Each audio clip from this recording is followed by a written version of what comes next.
Support for the production of Making a Chef comes from Methodist Senior Services, serving older adults with 12 campuses across the state, offering a range of options for housing and services to help elders transition into the next age. Methodist Senior Services, celebration, innovation, and hope. And Blue Cross and Blue Shield of Mississippi, encouraging wellness through personal engagement and access to quality health care, because it's about you, your health, and your life. More information is available at bcbsms.com.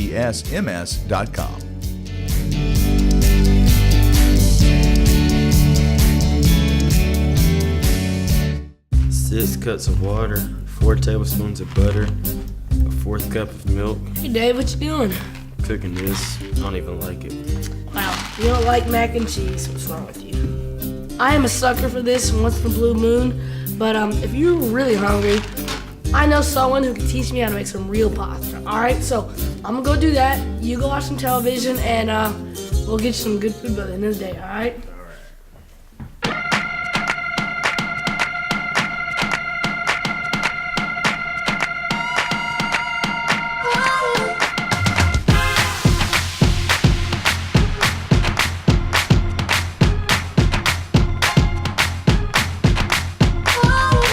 Wow, that's amazing.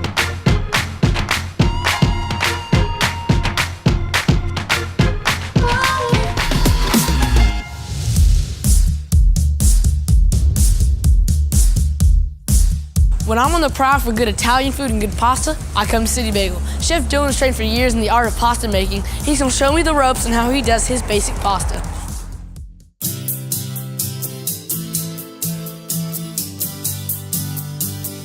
Hey Chef. Howdy. Thanks for having me. So I love City Bagel. Y'all are doing pasta. What else are y'all doing? Not just bagels, of course. Well, we're trying to just feed people wholesome, good food. So in the morning, we do as much from scratch as possible. Then at nighttime, we're doing Italian food. So it's introducing people to the classic Italian cuisine with pomodoro sauce, real pestos. Yeah. The white sauce is made from Mornay. It's just a lot of mother sauces and more chef-driven Italian food in an area that's, doesn't have that right now. Pasta dough. So how do we make it? It took me a long time to make this, actually. So the first thing you have to do is check your ingredients. So course. ingredients are important as far as your flours, your egg, filtered water, and whatever you want to add to it. I just do flour, egg, and salt, and a little bit of olive oil. Extremely simple. I just use AP. Here at the restaurant, I got semolina. What is the difference between AP flour and semolina flour? It's all in the structure of the wheat bearing. Okay. So this is a harder wheat and this is softer. Yeah, okay. So why do you use semolina and AP or one or the other? I like to use a blend so it's a little soft, but it still has bite to it. You ready to start making pasta? I am. Yeah, all right. So first thing we do is you dump it on the table, grandmother style, and then you just make a well. Now the well is so that when you make pasta, you want to work all the flour into your wet ingredients. Slowly introducing it. Yeah, so I add my eggs in the middle. I do 1 whole egg. I do a cup and a half of flour, 1 whole egg, and an egg yolk. And then instead of water, I usually use olive oil. And so we just take a fork and then you just start folding it in. Some people use a fork, some people just use their hands, but you just slowly just grab the flour as you're going around. Yeah, to me, one important thing folks don't do with their food is they don't play with it. I feel like you really need to get a feel how your food feels, because you won't always be able to follow a recipe. You need to be able to replicate it, and just by memory, by touch, by taste and smell. Right. So after a certain point, your water just starts to turn into a dough. So once you get to this point and you have your dough formed, it's all about kneading, folding everything into each other and really trying to get everything into one. This is pretty much the dough you're looking for before it's kneaded. And then after it rests for an hour, then we have the dough. It looks like this. Wow. You can feel the difference right that's there. really porous up top, and that's smooth. Resting is very important for pasta dough. If you make it at home, you do an hour. Yeah. The reason I wrap this in plastic is you don't want too much oxygen getting to it because it will oxidize and turn gray. So if you can make the dough a day ahead of time, wrap it in plastic nice and tight, put it in the fridge, and it'll last 24 hours. So how long do you need it for? 10 minutes. 10 minutes? 10 minutes of rigorous arm crunching kneading. It's a workout. Yeah, it's great. Wakes you up. So then you have this beautiful dough. Oh wow, yeah. That's like I said, night and day. Yeah, and you can see how soft it is. Now, most of the books, what you're supposed to do is just cut it in half, and then you look at the inside. Oh, wow. Now, if you've got a lot of air bubbles, or it looks cracked, or if it's dry, Nothing there. then it's not good. And you're not gonna waste your time. But see how it's nice and soft? Oh, yeah. So we're gonna use a rolling pin today. And then I just go back and forth.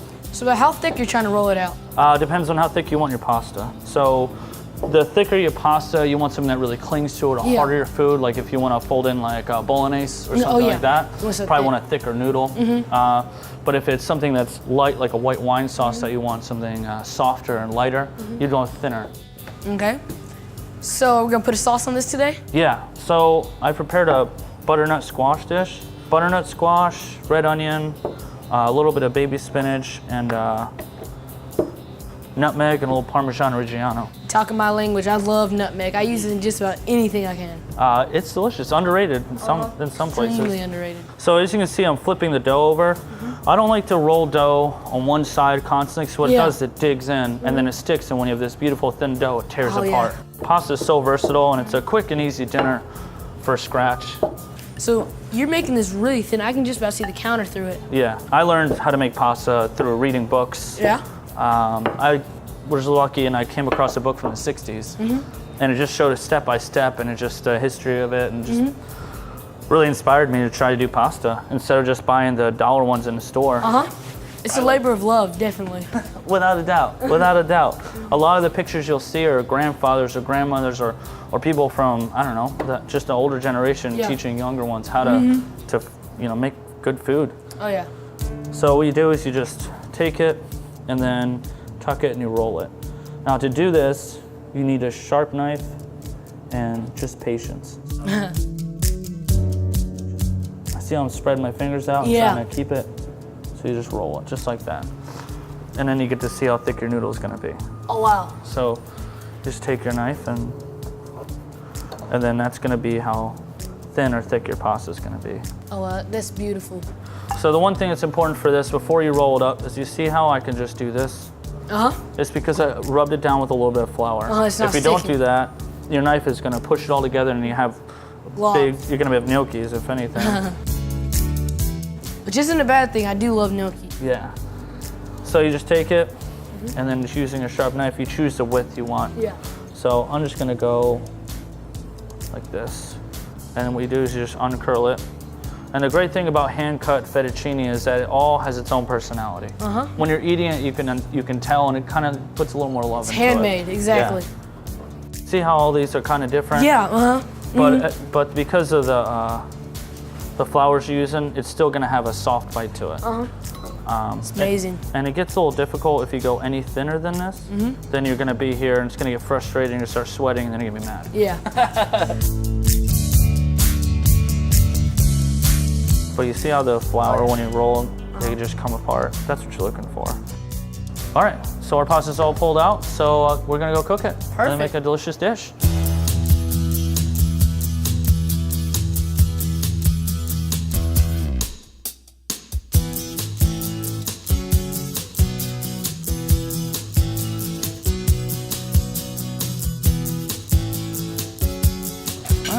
So now we got our pasta. It looks amazing. Yeah. That sauce is stuck up to it. Major mistake people do is they oil it or they wash it.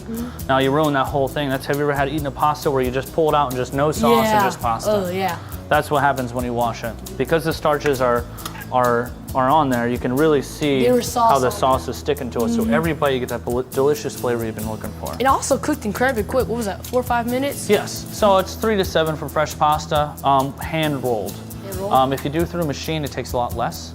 So I mean, what is it before we even start eating it? It's just kind of a seasonal pasta. I did butternut squash, a little bit of caramelized red onion, spinach, and we're doing a white wine cream sauce, finished with Parmesan Reggiano, and just a little nutmeg. So whenever I do my pastas, I like to twist it, just so you get a little height, and then you get this beautiful presentation.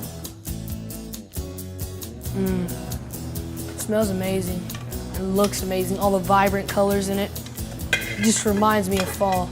And then you have this beautiful height here. And then what I like to do is I take whole nutmeg and I'll just very lightly, and then the Parmesan will go a little crazy on it. I love Parmesan. Parmesan Reggiano is one of my favorite.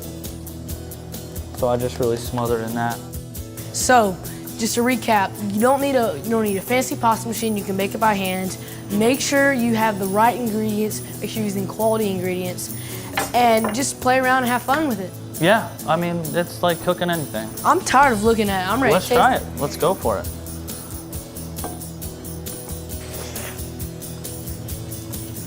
That's amazing. There's no pulled down sauce in the bottom. It's all in the noodles. Butternut squash is creamy. It's perfect. The pasta's al dente. It's just how I love it. Thank you, Chef. Had such a great time, and I can't wait to use what I learned back in the kitchen. Pasta might seem like a daunting task, but I'm gonna show you how to make easy, simple homemade ravioli with my 5-ingredient pasta dough. Let's get started. So this recipe starts off with 3 cups of flour, plus about a tablespoon or so of salt. I'm using a food processor just because it's convenient and it's fast. You can do this by hand or in a machine like I am doing. So the 3 cups of flour is in the mixer with a little bit of salt. I'm just gonna go ahead and aerate it real quick by pulsing it 3 to 4 times. I like to aerate the flour before I start, just so it makes it a little easier and all compresses it down, so it's just easier for me. This is 3 egg yolks I'm adding, and 2 eggs, 2 whole eggs. Depending on how much flour you use, you might have to add less or more eggs or egg yolks. Oops. And I'm adding about a tablespoon or so of olive oil. That was a heavy tablespoon. Now I'm gonna blend this together till it forms a rough ball. All right, looking at consistency, it's pretty dry. So I'm gonna add a couple more tablespoons of olive oil, and I'm also gonna add in some water. And I'm just gonna start off by adding, a quarter cup or so, just a little bit. Keep on adding water and olive oil until you form a rough dough ball. Okay, that looks perfect. So, I'm gonna dump this out on the counter, and be careful for this blade, it is sharp. Now it's time to knead the dough. So I just have a little bowl of flour. I'm gonna flour all the sides, just so it doesn't stick. It is quite sticky. So the reason I'm kneading is to form some gluten strands. Gluten is what gives you a good pasta dough, and you can't really get this with the machine. Besides, it's quite fun. So my preferred form of kneading is different. I like to roll it on itself just to form a little ball, so it's constantly creating new surface tension. Though you can do the classic method, which is flattening it out, folding on top of itself, and squishing down. But that is really good with a wet dough. Since this has enough flour worked into it, not quite so good as a dry dough. What I like to do is I like to make a little disc like this, flatten it out, and then I'll show you from the bottom first. I like to fold it on itself while twisting it, sort of forming a ball. This does take a little bit of practice, but practice makes perfect, and you have a big old ball of dough, plenty to practice on. All right? So once you have that, notice how I have all the ends on the bottom. Squeeze up like that. Forms a little ball. It's sealed. And I like to just push that stuff into there. Roll in a little bit more flour. All right. Right before I set it to the side, I'm gonna show you a neat little trick. Press down on your pasta dough, and if it springs back up like that, you're good to go. You do need to rest your dough for about 30 minutes to an hour. You can rest in the refrigerator. Since I'm gonna use it here in a couple minutes, I'm gonna rest it on the counter. It's time to make the ricotta cheese filling. So this starts off with, you guessed it, ricotta. This is about an 8-ounce jar of it or so. Hey, would you look at that, all in one time. So to that, I'm gonna add about a tablespoon or so of olive oil. I'm gonna grate in about a teaspoon of freshly grated nutmeg. We'll go ahead and mix that in, mix that around. So you can use mascarpone, which is a sweeter cheese, if you want to make like dessert filling, or if you just have mascarpone. This is a really versatile filling. You can use sour cream, stuffed mushrooms with this, or you can use Greek yogurt.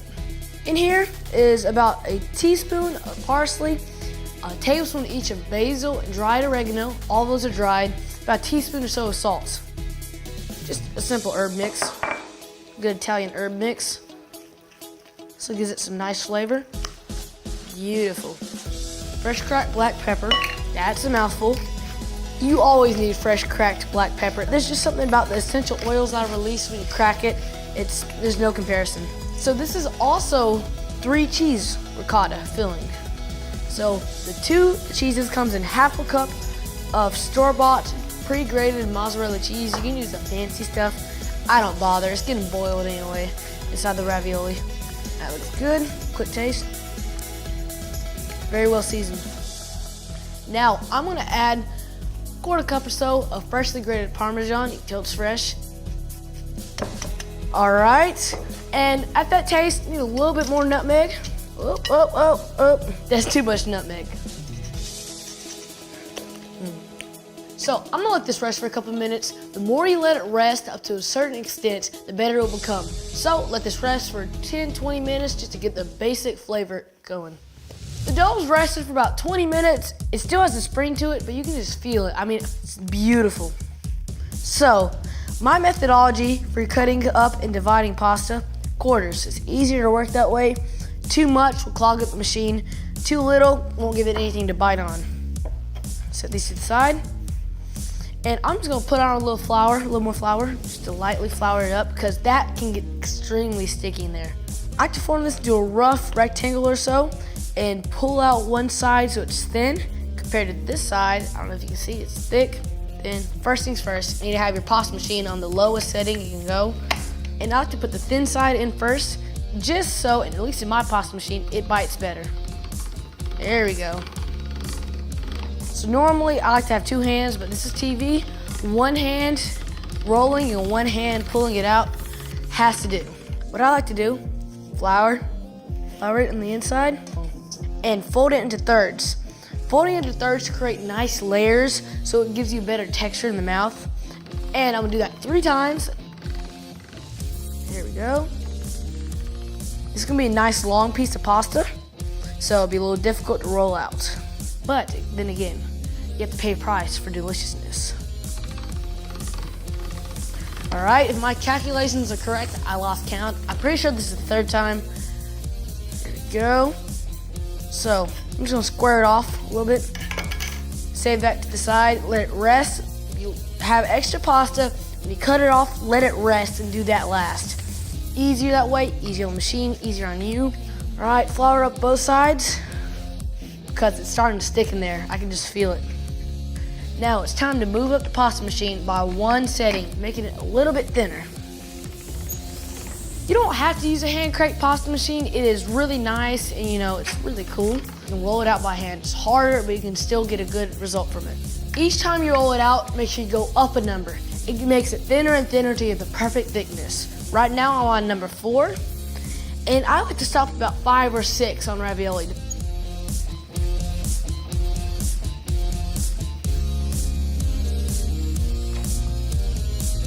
Oh yeah, that's nice and thin. You can just about see my hand through it.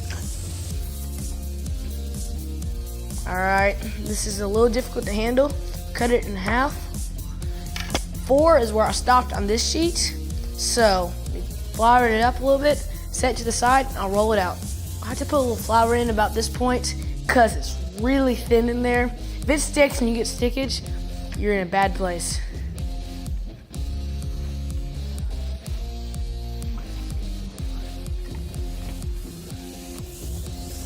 Ooh, yeah, that's paper thin. Ooh.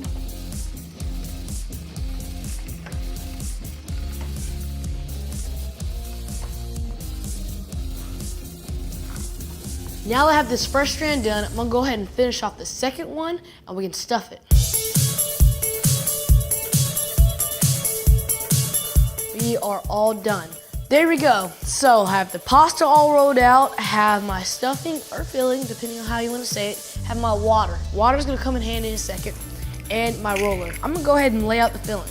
So I'm gonna get about half a teaspoon and lay it out. So it's about halfway up, and there's about 3/4 or so left. My measurements are probably off, but just by eyeing it, looks good. I'll probably move each row up a little bit more, but I'm gonna fold this on top of itself, and I'm gonna cut it out, and it should form perfect raviolis. Should.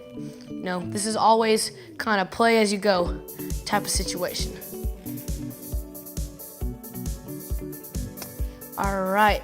That looks good. So I have these first 2 done, and I'm gonna go ahead and finish stuffing both sheets of these, and then we can cut them.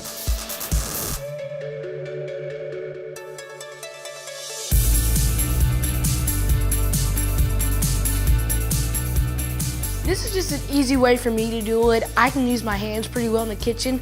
You can use a piping bag that does work out really well if you have a ton of these to stuff. You know, this is such a small batch, I'm not even gonna bother with it.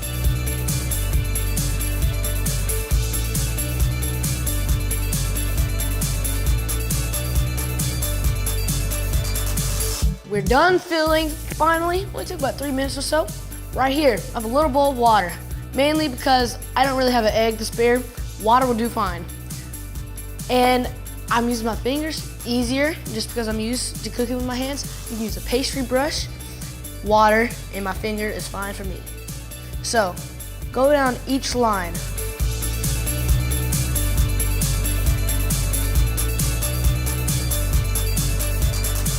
I went ahead and outlined all the edges. Again, boom, boom, boom. I'm gonna fold over the top now.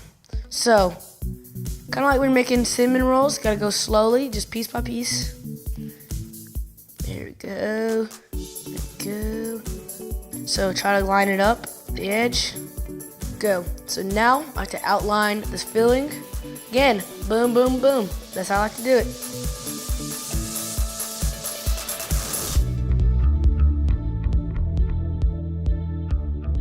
I outlined all the filling. You can see them little balls of joy. Now it's time to cut it.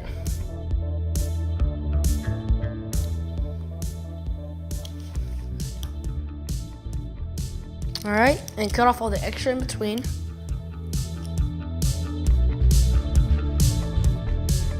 So as you cut it, it looks cool, it cuts it, but crimps it down so it's sealed. A finished ravioli, you can see, has beautiful crimped edges, is totally symmetrical. That's some sarcasm involved there. But you can see the pocket of filling right there. That's exactly what you want. Flat bottom, rounded top. Now it's time for me to cut the rest.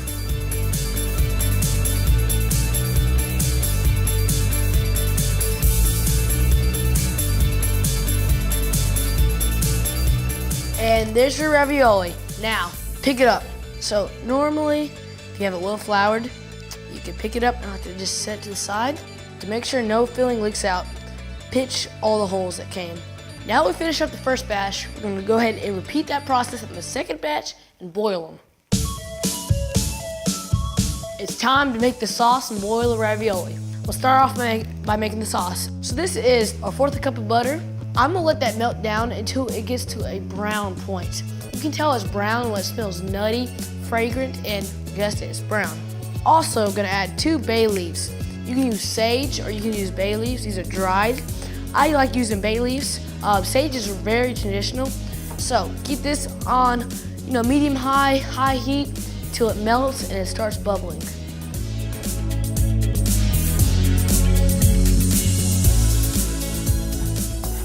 Okay, there we go. It's starting to take on some nice, beautiful brown colors. Reduce the heat, and I'm gonna drop in some ravioli. Make sure you have all the hot water out, and just drop it in. Don't overcrowd the pan. So I like to drop them in. They're not sticking together. There we go. Finish with it. Oh, it's beautiful. I'm gonna cut off the heat for now. Dunk this in. Let that cook. About 90 seconds, not a ton of cooking. Fresh pasta does not need a lot of cooking. All right, that ravioli is floating, not clumping together. Been in for about a minute or so. I'd say that's done. So I'm gonna drain it a little bit. Add it directly into the pan. You're gonna get a little bit of caramelization, gonna get some bubbles. That's what we want. And that pasta water is full of starch. It's gonna thicken up this and it's gonna form a beautiful sauce. So while you have one batch cooking, add in another batch of ravioli to boil. There we go. Coat all of them in that beautiful sauce. And pour it onto the plate. So finish them all up and then we can keep plating.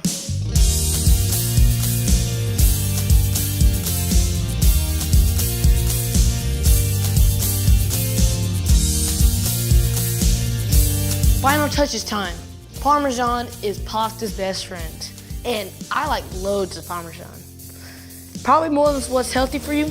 I don't really care. I just run extra. Look at that. There you have it. Simple pasta. 5-ingredient pasta dough was a breeze to whip up, and 3 cheese ricotta filling. You can make that in your sleep. That is a beautiful dinner, delicious dinner. You know, welcome to Mississippi, y'all. This is Mississippi ravioli. Pasta may seem very hard on the surface, but when you boil it down, all it is simple ingredients, intermediate techniques, and delicious results. A big thank you to Chef Dillon over at City Bagel for showing me how he does his pasta. And a big thanks to my brother, David, for showing me that he can learn to cook outside the box. Thank y'all for watching, and I'll see you next time.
Hey y'all, I hope you liked it. If you did, be sure to like and subscribe and turn on the little notification bell right by the subscribe button.